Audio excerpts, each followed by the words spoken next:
now joined by the top Democrat on the House Intelligence Committee. He is Representative Adam Schiff of California. Congressman Schiff, thank you for joining us. I know you paid close attention to what was said today by the Attorney General. Did you come away with a better understanding of what happened over the last year?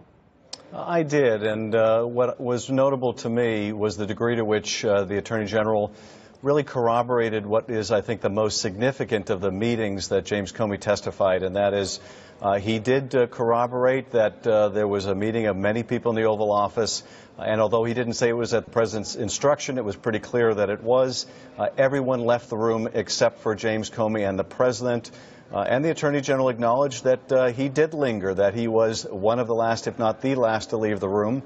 And also corroborated the fact that the following day, Director Comey told him he was essentially uncomfortable with something that took place in that meeting.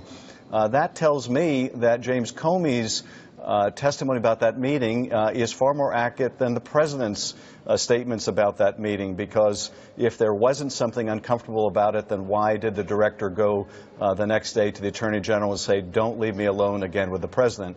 The other point I would make, Judy, is the one that you've been discussing, and that is we cannot accept this non-invocation of privilege as a reason to prohibit the Congress from finding out whether the Attorney General wrote a memo or wrote a letter along with the Deputy Attorney General to provide cover or pretext for a decision they knew was made on other grounds. Now, I don't know if that's the case because he wouldn't answer, but as it goes to the very heart of whether the President sought to interfere or obstruct the Russia investigation, we need to use whatever compulsory process is necessary to get those answers. And we heard at the end of the meeting, of the hearing rather, the chairman, Richard Burr, Senator Burr, asked the Attorney General to go back to the White House to see if there's more of his communications with the President and with anyone in the White House that they can share.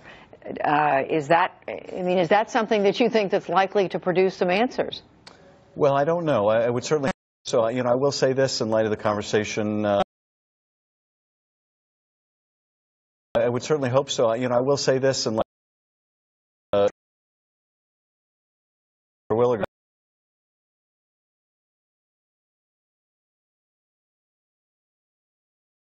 I would certainly hope so.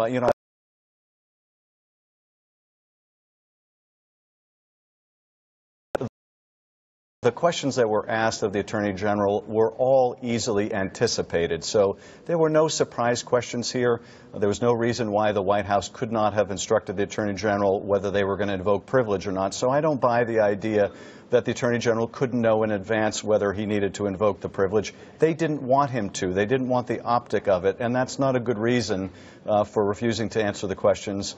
But more than that, if the Attorney General allowed himself to be used as a pretext to give justification for a firing that was made on other grounds, that not only violates his recusal, it also potentially violates the law or is a highly unethical practice. And we need to find out whether that's the case. We don't know, but we have an obligation in our investigation, Bob Mueller will in his, to get the answer.